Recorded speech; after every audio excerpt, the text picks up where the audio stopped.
Bom dia, espero que todos estejam bem. Parabéns, pessoal da banda, louvor, muito bom ser abençoado pela vida de vocês. O Totô fez uma virada ali fantástica, não? Sensacional. Deus abençoe a vida de vocês. Em falar em ser abençoado pelos irmãos do louvor, ontem nós tivemos o nosso primeiro encontro do voluntariado. Foi fantástico. Nós tivemos aqui por volta de 80 irmãos e foi um tempo assim, chega arrepio. Muito legal mesmo. Obrigado pela sua vida, obrigado por compreender essa obra maravilhosa que é poder servir um ao outro. Ontem a gente pôde aprender bastante coisa e foi um tempo de comunhão também, teve um lanche especial, enfim, foi muito legal. Se você não veio, você não ganhou essa linda surpresa, mas você pode ganhar. Você que é voluntário, Pablo está com um coração bom, meus irmãos. Coração bom, olha, vocês não imaginam. Só pedir, Pablo, dá uma squeezezinha para mim. Então, você que é voluntário, está servindo, tem servido, tem doado o seu tempo aqui na igreja. Muito obrigado. Eu oro a Deus e peço a Deus pela sua vida sempre, para que Ele renove as nossas forças, mas que Ele continue mantendo no nosso coração essa chama viva de poder servir um ao outro. Na realidade, quando a gente serve, a gente é muito mais abençoado. A gente abençoa, mas na realidade, a gente é muito abençoado por Deus. Então, fala com o Pablo, faz uma oração antes e tal. Amém. Irmãos, nós começamos semana passada a nova série em Tessalonicenses, Guia de Sobrevivência, Exposições em Tessalonicenses. A nossa oração é que Deus fale ao teu coração, sabe? De um modo muito especial. É a palavra dele falando para cada um de nós. Isso é muito especial. Semana passada, no primeiro capítulo, chega um pouquinho para frente, Helder, será que eu saio do enquadramento aqui? Tá bom? Senão acho que eu vou quebrar isso aqui. Acho que eu ganhei alguns quilinhos, está estalando bastante. Mas voltando para cá, Andrew vai ter que ter um trabalho de editar isso depois, mas enfim. Semana passada, ficou bem claro para a gente o quanto o apóstolo Paulo e seus companheiros, eles amavam aquela nova igreja que surgiu na cidade de Tessalônica. Ficou muito claro para a gente como ele amava e como ele dedicava o seu tempo para poder orar pela vida daqueles irmãos. Ele vai dizer, não sei se você vai lembrar, que ele continuamente lembrava daqueles irmãos e ele falava da fé operosa, do amor contagiante, um amor sacrificial e a firmeza que vinha da esperança que eles tinham em Cristo Jesus. Paulo era muito grato a Deus pela vida daqueles irmãos ali, aquela jovem igreja. Ele esteve ali 3 sábados pregando o Evangelho e algo sensacional, algo extraordinário aconteceu. Pessoas se converteram a Cristo, o Evangelho se espalhou. A gente, no nosso grupo pequeno, essa semana, a gente compartilhando, teve uma pessoa que, fazendo um comentário sobre isso, falou assim, que igreja exemplar. Mas a gente sabe que não era uma igreja perfeita, nós sabemos disso. Mas como o texto mesmo vai dizer, não sei se vocês vão lembrar, no capítulo 1, versículo 7 e 8, diz que eles se tornaram um modelo para todos os crentes que estão na Macedônia e na Acaia. Porque partindo deles, propagou-se a mensagem do Evangelho. Paulo e seus companheiros, Paulo, Silas e Timóteo, eles amavam profundamente aquela igreja. Mas em seu ministério, no ministério de Paulo, se nós observarmos, ele é marcado por isso, por um profundo zelo, por um profundo amor que ele tinha pelas igrejas. E prova disso está ali em 2 Coríntios, no capítulo 11, no versículo 28. Só que antes do versículo 28, Paulo vai falar tudo o que ele suportou por causa do Evangelho. Naufrágio, açoite, a calamidade das mais variadas. E no versículo 28 ele diz o seguinte, além disso, ou seja, além disso tudo que eu passei, e é uma lista grande, enfrento diariamente uma pressão interior, a saber, a minha preocupação com todas as igrejas. Isso está registrado em 2 Coríntios 11, 28. E hoje eu quero te convidar a abrir sua Bíblia na primeira carta de Paulo aos Tessalonicenses, no capítulo 2, do versículo 1 ao versículo 12 hoje.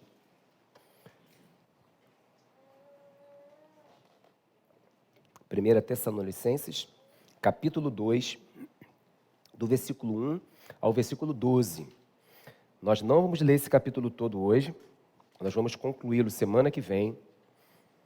Hoje nós vamos ler apenas esses 12 versículos e vamos ver o que está acontecendo aqui. Depois de Paulo dizer tudo o que ele disse no primeiro capítulo, o que ele vai dizer para essa igreja agora, o que vai compor ou o que vai continuar compondo essa carta que o apóstolo e seus companheiros escreveram. 1 de Tessalonicenses 2, a partir do versículo 1, a palavra de Deus diz o seguinte: Irmãos, vocês mesmos sabem que a visita que lhes fizemos não foi inútil.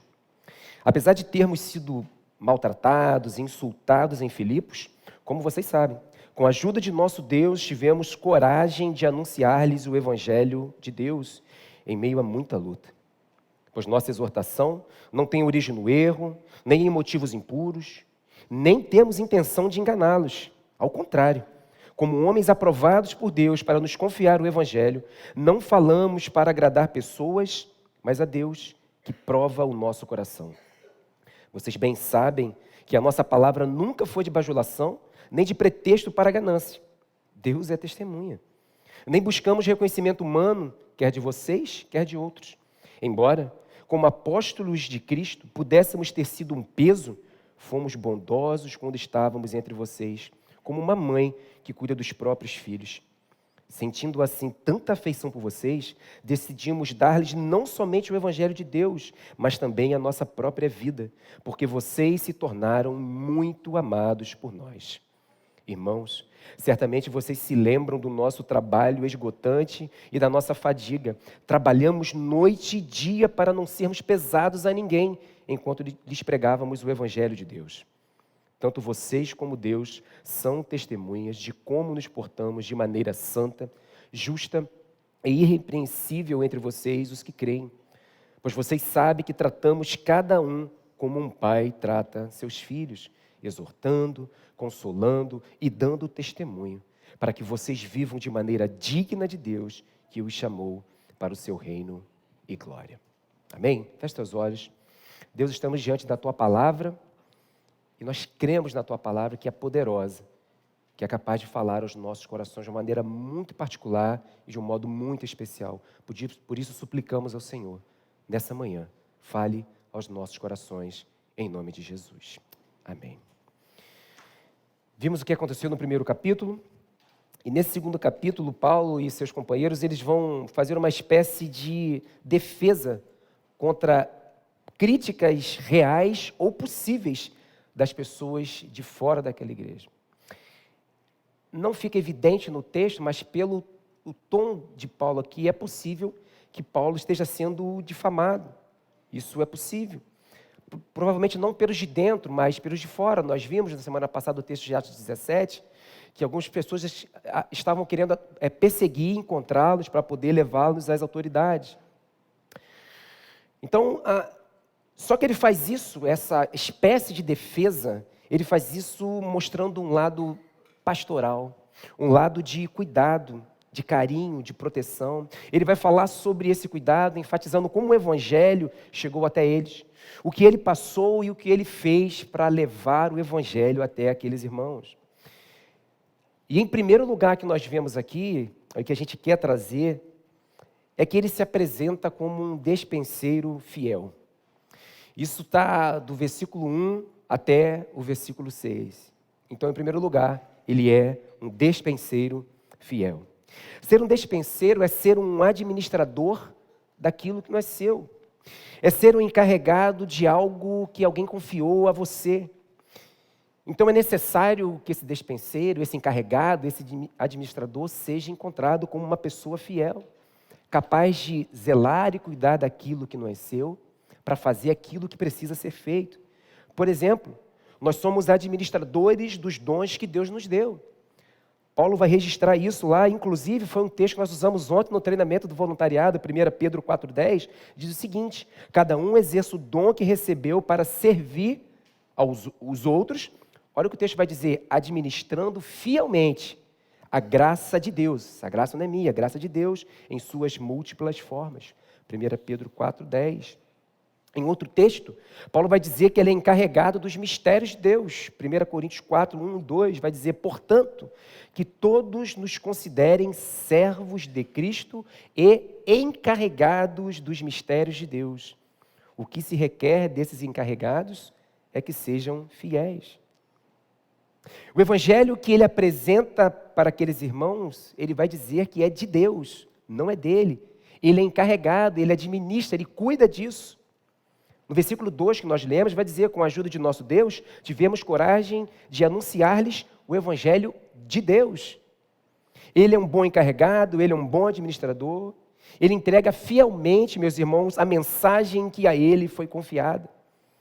E ele vai dizer isso, ele vai dizer como ele fez isso, de que forma que ele fez isso. No primeiro versículo, você vai observar que ele vai dizer que essa mensagem, que a sua visita para levar essa mensagem não foi inútil. A gente vê isso no primeiro versículo. A ida de Paulo a Tessalônica não tinha sido em vão e muito menos vazia de resultado.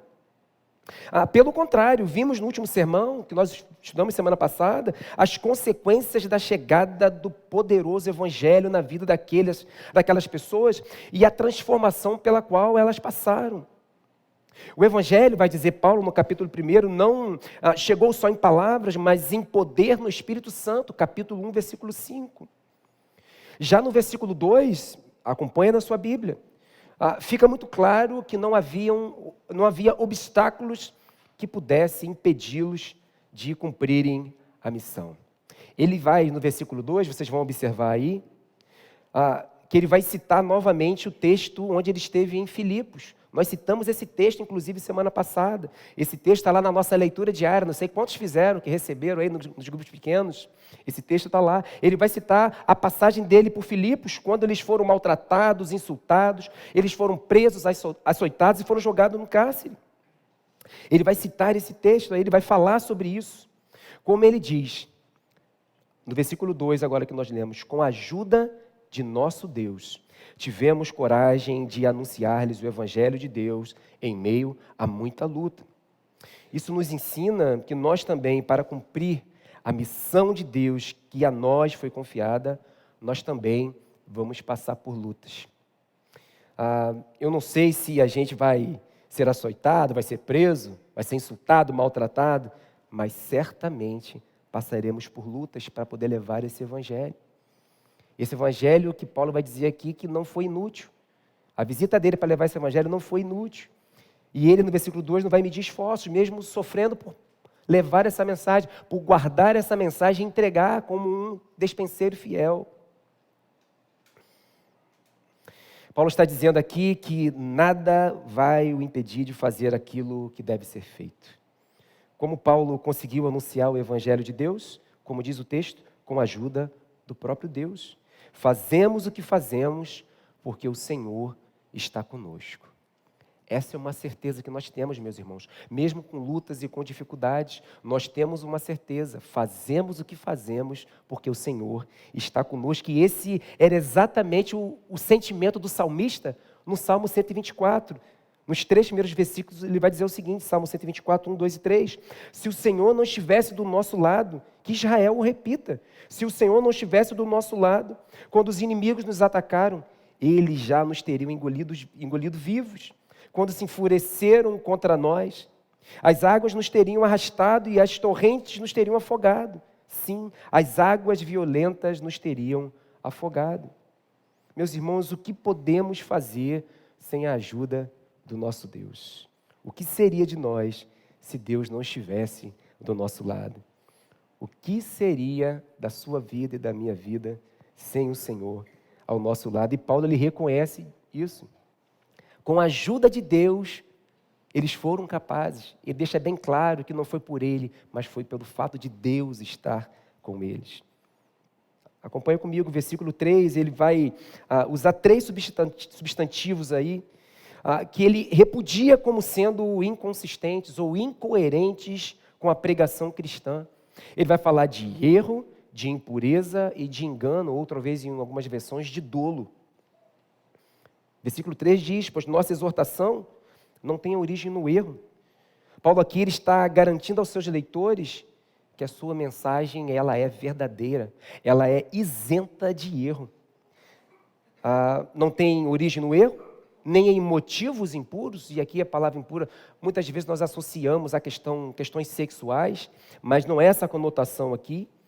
O que ele está dizendo aqui é que o Evangelho foi apresentado de maneira pura, isenta de ambição, de orgulho e de cobiça.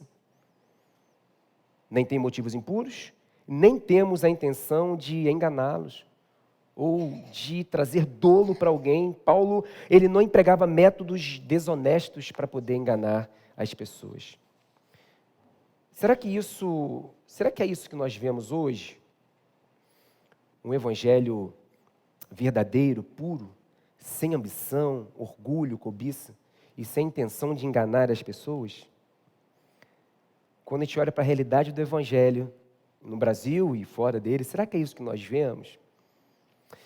Meus irmãos, nós precisamos estar atentos a isso, para não sermos enganados por qualquer vento de doutrina. Naquela época existiam muitos aproveitadores e hoje também não é diferente. É uma mensagem travestida do Evangelho. Paulo aqui ele está fazendo questão de dizer, não é isso. Não é isso, não é uma mensagem com erro, não é uma mensagem que traz engano para as pessoas, ele está afirmando isso. Versículo 4, ele vai dizer assim, ao contrário, como homens, e ele vai dizer, como homens aprovados por Deus, para nos confiar o Evangelho, não falamos para agradar pessoas, mas a Deus, que prova o nosso coração. Fazemos isso para agradar a Deus, e Deus sabe da intenção do nosso coração. Meus irmãos, que afirmação Paulo faz aqui. Deus confiou o Evangelho a Paulo e seus companheiros, pois eles foram aprovados por Deus. E não foi isso que o próprio Cristo fez com a igreja, a comissionando, a enviando? A igreja, meus irmãos, ela é a continuação da missão apostólica. A igreja foi confiada a verdadeira mensagem do Evangelho. E quem compõe a igreja? Eu e você. A nós foi confiada essa mensagem do Evangelho, uma mensagem pura, livre de engano, uma mensagem poderosa. E eles seguem falando sobre a veracidade dessa palavra. Porque, como eu disse, algumas pessoas provavelmente estavam querendo desacreditar essa palavra. Ele segue no versículo 5, que vai dizer que não usaram de bajulação, nem de pretextos gananciosos. Eles não usaram de discursos enganosos para obter vantagens e se enriquecerem com isso, por exemplo. E ele finaliza o versículo 5 dizendo, Deus é testemunha. No versículo 6 ele diz que não buscaram nenhum tipo de reconhecimento humano, não buscaram fama, poder. Meus irmãos, a preocupação de Paulo e de seus companheiros, ela é legítima, porque desde o início, pessoas tentam mudar a verdade do Evangelho. Essa não é uma exclusividade que nós vivemos hoje, por isso que eu perguntei, será que a gente vive tempos diferentes hoje? Essa é uma realidade desde o primeiro século. Presta atenção no que Paulo vai dizer à igreja da Galácia, na carta aos Gálatas, no capítulo 1, versículos 6 e 7. Ele diz o seguinte ali, admiro-me de que vocês estejam abandonando tão rapidamente aquele que os chamou pela graça de Cristo para seguirem outro evangelho, que na realidade não é o evangelho. O que ocorre é que algumas pessoas os estão perturbando, presta atenção, querendo perverter o evangelho de Cristo. Isso acontece hoje? Pergunto para você, quando a gente olha para a realidade que nós vemos hoje, será que nós vemos pessoas querendo perverter o Evangelho? Pessoas gananciosas que usam de artimanhas para poder enganar as pessoas? Ou isso era uma exclusividade do primeiro século? Nós vemos isso nos nossos dias hoje, meus irmãos. Por isso que o verdadeiro e o puro evangelho precisa ser pregado. Porque muitas vezes nós vemos isso em cada esquina. Pessoas querendo se aproveitar, enganando as pessoas em nome de um falso evangelho. Pessoas mal intencionadas existem desde o início. A forma muda, mas a origem é a mesma, enganar as pessoas. Isso existe desde o início, pessoas mal intencionadas. Paulo está dizendo para aqueles irmãos, eu não sou uma dessas pessoas. O evangelho que eu apresento a vocês é um evangelho puro, é um evangelho poderoso, evangelho que não vem de mim, vem do próprio Deus. Ele me confiou essa mensagem, mas a mensagem não é minha. Eu, como um bom dispenseiro, como um bom administrador, eu administro e eu entrego conforme o meu Senhor manda. Paulo aqui, meus irmãos, ele é um administrador fiel da palavra que ele carrega consigo, a mensagem do evangelho. Queridos, não se engane com qualquer mensagem. Não se engane com qualquer palavra ou qualquer discurso. Eu sei que nós estamos expostos a todo tipo de vento de doutrina. A questão é como você analisa tudo isso. Isso é importante. O verdadeiro evangelho, ele está em sintonia com a palavra de Deus. O que você ouve e vê na prática faz sentido com essa palavra? Nós precisamos conhecer essa palavra para que nós possamos separar o que é o verdadeiro evangelho e o que é esse falso evangelho, esse suposto evangelho que visa enganar as pessoas. Então, Paulo é um despenseiro fiel e, em segundo lugar, Paulo é uma mãe gentil que não mede esforços para cuidar dos seus filhos, do versículo 7 ao versículo 9. Aqueles irmãos tessalonicenses eram filhos na fé do apóstolo Paulo.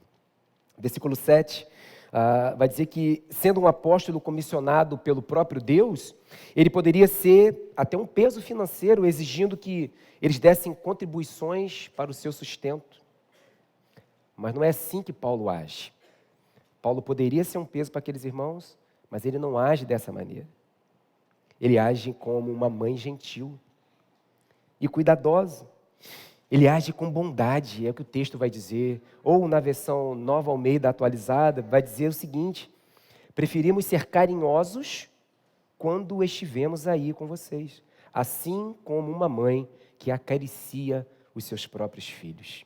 Ser bondoso, ser carinhoso, significa ser afável, suave, gentil.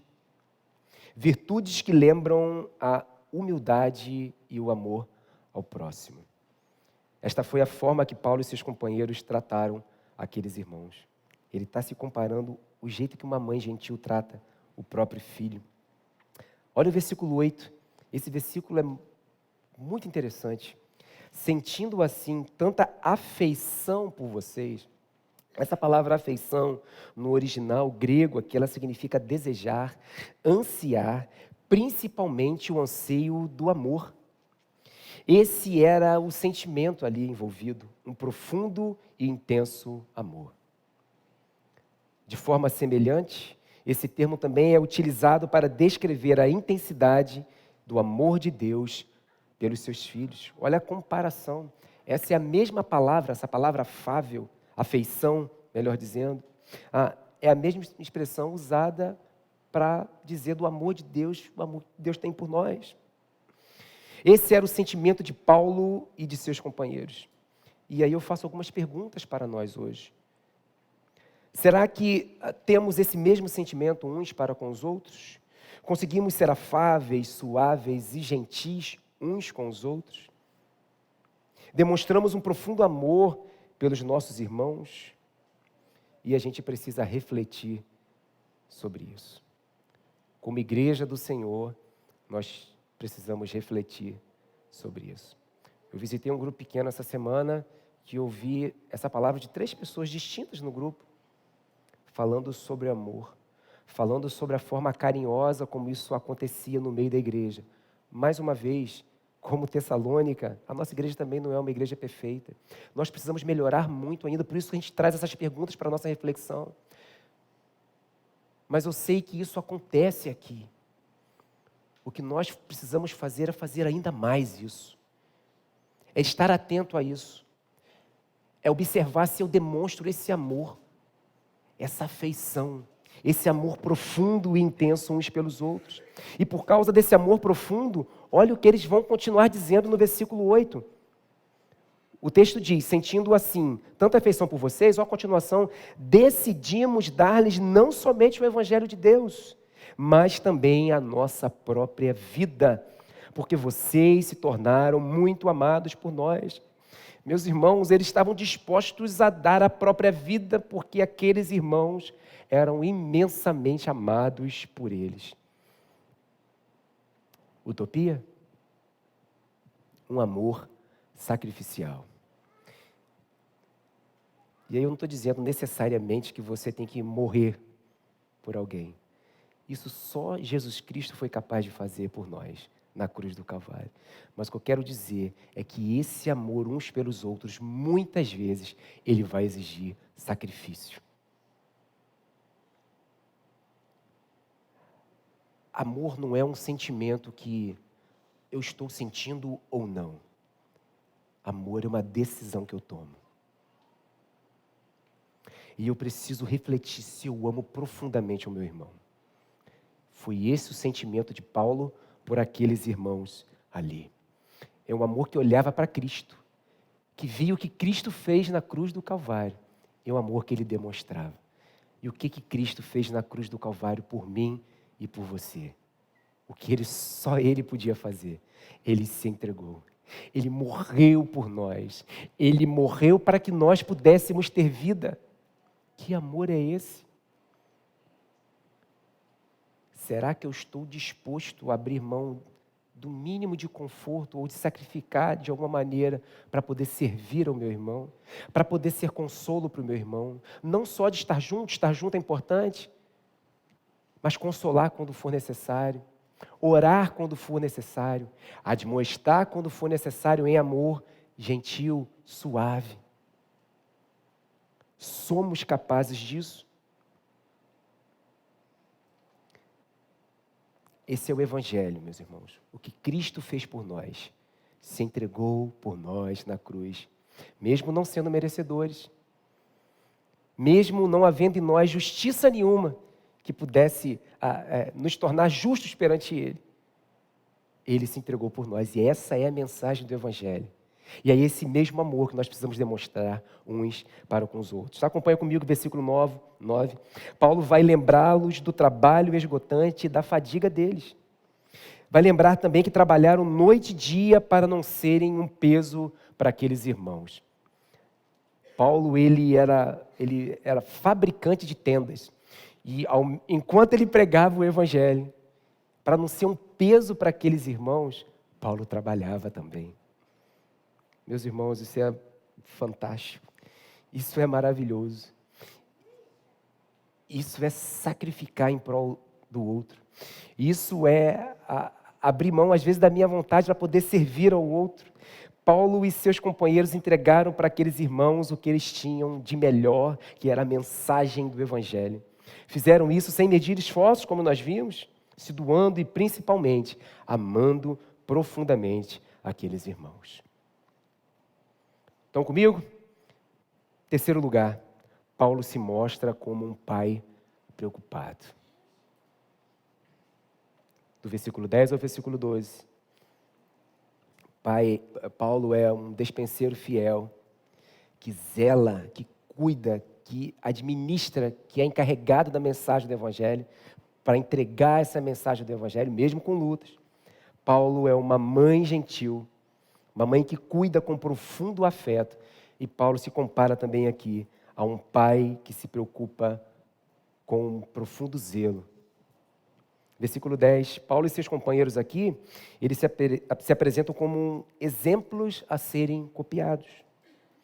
Olha, tanto vocês como Deus, diz o versículo 10, são testemunhas de como nos portamos de maneira santa, justa e irrepreensível. De maneira santa significa cumprir com todo zelo as funções que Deus o confere, ou as funções que Deus nos confere. Nos portamos de maneira justa, refere-se à sua integridade, à sua retidão de caráter e comportamento. Fala sobre integridade, ser íntegro e ser irrepreensível. Significa ter uma conduta livre de qualquer acusação.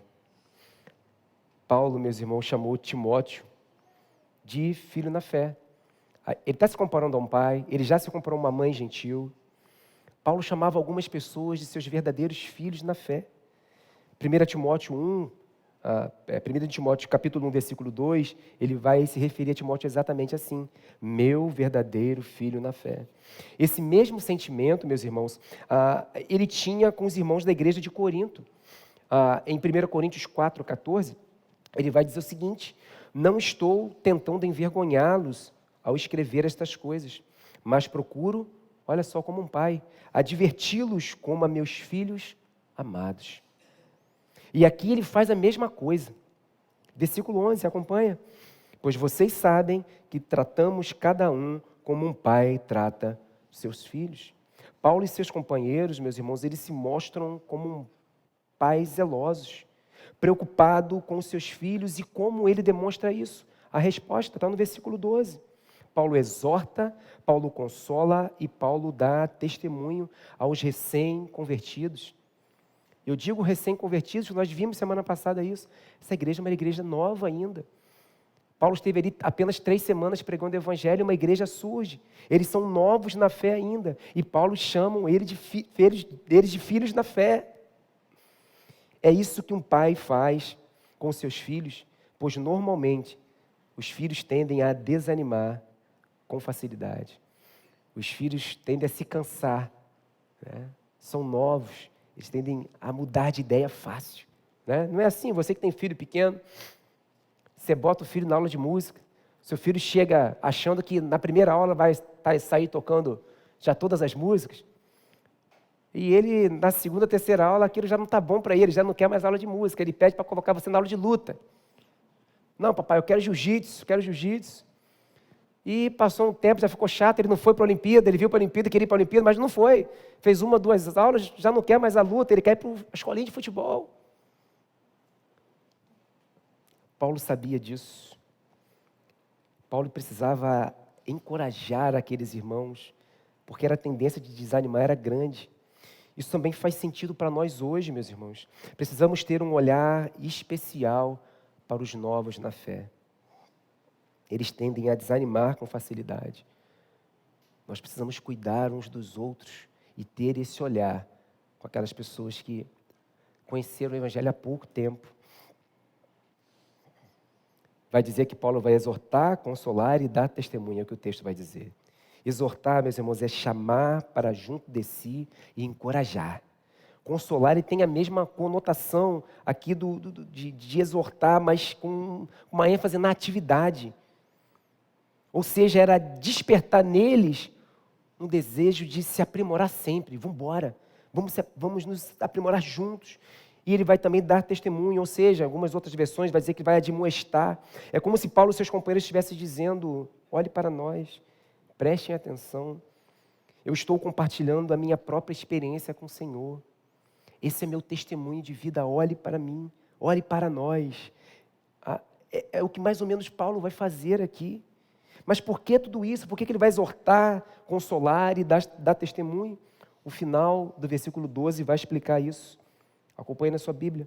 Para que vocês vivam de maneira digna de Deus, que os chamou para o seu reino e glória. Paulo e seus companheiros sabem que a caminhada cristã, ela não é fácil. Paulo vai dizer: olha, vocês sabem como é que eu apresentei o Evangelho para vocês, foi com muita luta. Vocês sabem o que eu passei em Filipos. A caminhada cristã, ela não é fácil, meus irmãos. Paulo e seus companheiros, eles sabem disso. Como um pai, ele alerta os seus novos filhos na fé. Ele diz: vivam de maneira digna de Deus. Vocês, Tessalonicenses, foram chamados para o seu reino e glória. Deus os separou para um novo estilo de vida, uma vida diferente. Vocês foram alcançados pelo poder do Evangelho, vivam em novidade de vida. Viver de maneira digna no Senhor, como diz o texto aí, é algo muito enfático no Novo Testamento. Efésios 4:1 vai falar sobre isso. Como prisioneiro no Senhor, rogo-lhes que vivam de maneira digna da vocação que receberam. Filipenses 1:27 vai dizer, não importa o que aconteça, exerçam a sua cidadania de maneira digna do Evangelho de Cristo. Colossenses 1:10 vai dizer, e isso para que vocês vivam de maneira digna do Senhor. Tantos textos falando sobre isso, e Paulo vai fazer a mesma advertência para aqueles irmãos. Como um pai que se preocupa com o filho, como um pai que normalmente é um exemplo para o filho, ele se preocupa em exortar, em cuidar, em admoestar aqueles irmãos. Isso é uma verdade. Olha para os filhos de vocês que são pais e mães. Essa é uma verdade. Eu sempre gosto de dar o exemplo do Benício. Eu chegava às vezes para tocar guitarra na igreja, eu vinha com a guitarra de um lado e o set de pedal do outro. Ele queria fazer a mesma coisa, meus irmãos. Ele queria, não bastava vir com a guitarra na mão, ele, papai, eu quero pedal. Eu tive que arrumar uns pedais para ele poder vir numa mão a guitarra e a outro pedal dele. Ele queria fazer igual a mim. E se eu não sou um bom exemplo, meus irmãos? E se nós não somos um bom exemplo para os nossos filhos? Essa é a preocupação de Paulo, como um pai se preocupa com o filho. Ele tinha esse cuidado, esse zelo, essa preocupação com aqueles que ele mesmo vai chamar de filhos na fé dele. Isso é uma realidade para mim e para você. Meus irmãos, o que Paulo disse no primeiro século como um pai que se preocupa com seus filhos, ecoa para nós hoje. Precisamos viver de modo digno do Senhor e, ao mesmo tempo, precisamos exortar, consolar e dar testemunho uns para com os outros. Eu quero concluir, quero chamar a banda à frente.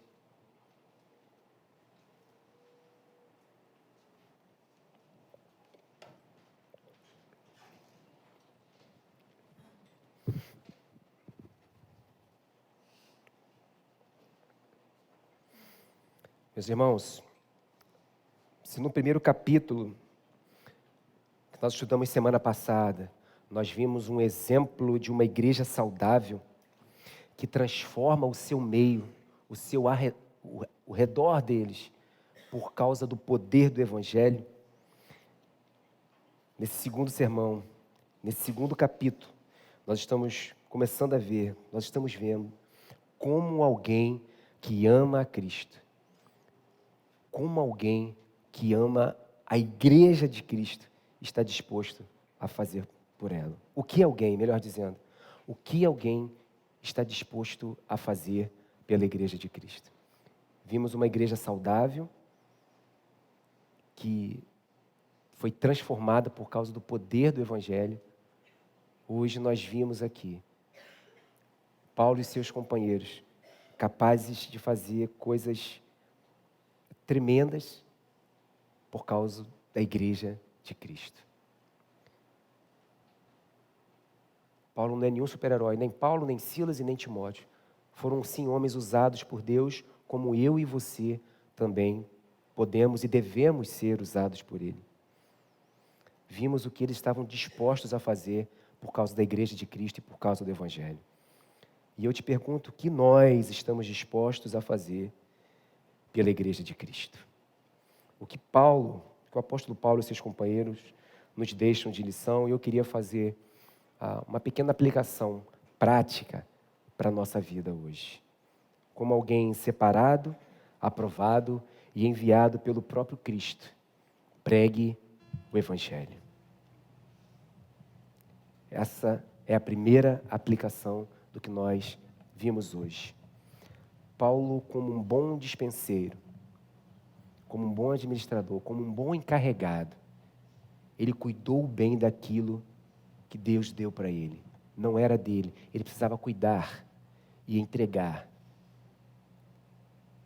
Que nós possamos ser assim, meus irmãos. Essa mensagem do Evangelho está em nós, porque nós fomos alcançados exatamente por esse mesmo Evangelho. Pregue o Evangelho. Eu sei que teremos lutas, desafios, dificuldades, resistências, perseguições e tantas outras coisas.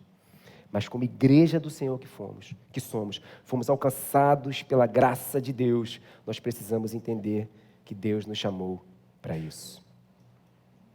O que ele passou em Filipos, as dificuldades, as lutas, as adversidades, ele vai dizer aqui, nesse texto que nós lemos, que com a ajuda de Deus, nós tivemos coragem. Pregue o Evangelho. Em segundo lugar, como alguém separado, aprovado e enviado pelo próprio Cristo, ame profundamente aos seus irmãos. Paulo e seus companheiros, eles disseram no versículo 8, sentindo assim tanta afeição, e nós vimos o que significa essa palavra, sentindo assim tanta afeição por vocês, decidimos dar-lhes não somente o Evangelho de Deus, mas também a nossa própria vida, pois vocês se tornaram muito amados por nós. Um amor profundo é um amor que se sacrifica, que se entrega pelo outro. Então, meus irmãos, ame profundamente. Em terceiro lugar, como alguém separado, aprovado e enviado pelo próprio Cristo, seja um exemplo para os seus irmãos, zelando pela vida deles, zelando uns pelos outros. Seja um exemplo, viva uma vida santa, justa e irrepreensível, como vai dizer o texto, para que você possa exortar, consolar e demonstrar através da sua vida o seu relacionamento com o Senhor e que isso sirva de exemplo para as pessoas que estão ao seu redor. Tudo isso para que seus irmãos vivam, como diz o texto. Eu faço tudo isso para que os meus irmãos vivam de maneira digna de Deus, que os chamou para o seu reino e glória. Pregue o Evangelho, ame profundamente e seja um exemplo. E que Deus possa nos abençoar, derramar graça sobre a nossa vida e que nós possamos ser essa igreja que faça diferença onde quer que ela esteja. Deus nos abençoe, meus irmãos.